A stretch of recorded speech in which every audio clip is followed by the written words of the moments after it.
Eventually we said, okay, we want to do this. Get ready for it. Get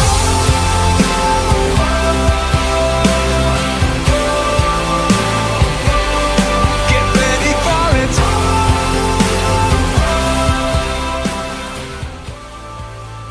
About 3 years ago, I just having a text Burke, I want to start brewing beer.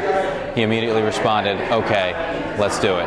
We wanted to create something that was unique, especially for this area, and also a place where the community can come together. In the many hours that they spent brewing beer in Chris Mazzone's garage over the last 3 years, the talent and passion. And so with that, it was a good start for me to be confident in supporting them in this endeavor.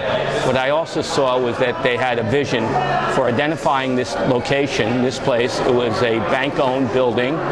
It was in terrible shape when we first looked at it, but they were able to see past that and be able to see it as a very effective and efficient operating microbrewery. We had a couple of brew sessions, and he started talking about a law that recently changed in 2012 that allowed anyone that was brewing to actually serve on site as long as you gave a tour. My name is Chris Burke. I'm one of the founders of Eight&Sand Beer Company and the brewer here. We started thinking about what we could name our business, what made the most sense, and we looked at the location that we chose. It was in Woodbury, and half a block is a very old railway, and you can hear the train going by while you're in the tasting room. I said, okay, that's really cool. Let's kind of be all branded around trains, which is really what built this town, Eight&Sand.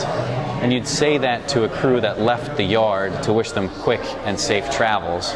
So we thought that was pretty cool. So the 8 comes from Notch 8, which is the fastest setting on certain trains, so quick.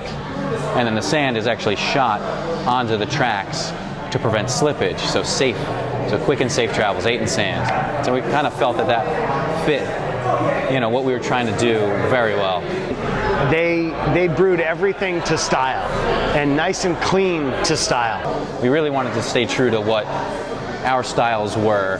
Our beers are, classic European session ales. We've actually started doing lagers now, and it's based on these classic styles that existed basically for no other reason than these individual towns all had their own local ingredients, local water sources, those kinds of things, and that's what really guided the styles. That's why dry stout was in Ireland and Pilsner was in the Czech Republic. It was sort of based on what their brewing water was like, what their ingredients were like. And so we've taken a lot of those styles. We do a dry stout, we do an English mild, some sort of lighter British ales, and kind of put those things with American ingredients and American brewing processes. So I've done our dry stout, we use some American hops in, we use American sourced malt. Some of our other beers, it's dependent on the yeast strain. We do a classic German Hefeweizen, which we use a South German Bavarian ale yeast that gets that characteristic flavor, but we're also using American malt. So we that combination to create things that are true to the style but are using some more modern American processes and ingredients. We're definitely more sessionable, more old style European, lower gravity, lower alcohol content. Lower alcohol content is what sessionable really means. Honestly, every one of their beers is fantastic here. Be educated about beer, enjoy great craft beer, and sit and enjoy themselves in a comfortable space. So the way we designed it, we bought the building and we sort of had some benefits and constraints from the way that the building was laid out as its previous use was a pasta factory.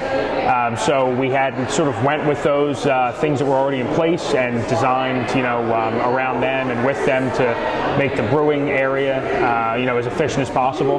But the design of the tasting room was critical to us to really bring customers in here and make it a community fixture.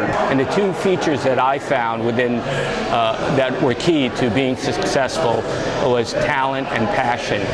And what I saw over the last 3 years was Chris Burke and Chris Mazzone having that talent and passion for brewing beer. And so we made sure that everyone that we're working with kind of understands the different types of beer and can suggest different types of beer to the people that come in. So for example, for someone that comes in and says, I mainly drink Miller Lite, we would guide them towards our blonde ale, which is, just very clean and crisp. Whereas if there's someone that's kind of more knowledgeable about craft beer and really like the maltiness of it, we'd probably point them more toward an English mild, which is kind of a beer geek's drink. It's actually a really great time. You get your regulars in that come in when you tap something new, and you get to sit down with them and basically talk the new beer over with them, and you're really establishing a great relationship with them. And then when you have new people come in, either rookies to the craft beer scene or veteran beer drinkers, they're both equally fun to sit down and basically find that beer that they enjoy, or continually serve somebody that's really into the scene, and have them enjoy something that I've either been a part of brewing or I've tasted enough that I have pretty good backing on that. You get to actually give back to the community. Basically, we're targeting anyone who loves craft beer, local, great craft beer. We've tried to bring in any, people who are unfamiliar with it, who are looking to learn, as well as people who are, seasoned craft beer vets. This place is all about communicating and having fun, and very, very local, just getting to know everyone, enjoying a sessionable beer. I also saw that they developed a really strong business plan. I also have an MBA, and so I admired the fact that they devoted so much time in that business plan.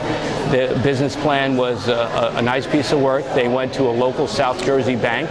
The bank gave them an SBA loan, and I was able to support them to make up the difference in all the funds necessary to start up this business.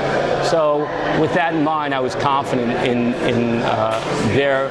them being successful because of the talent and the passion that they had, and I was very happy to see how good a job they did in actually accomplishing their vision and getting this building converted into a fine microbrewery, as well as actually cutting the ribbon with the mayor of Woodbury. I'm very proud of what Chris Burke and Chris Mazzone have accomplished in opening up this microbrewery. Definitely, I would definitely bring a group of people here. Get ready for it.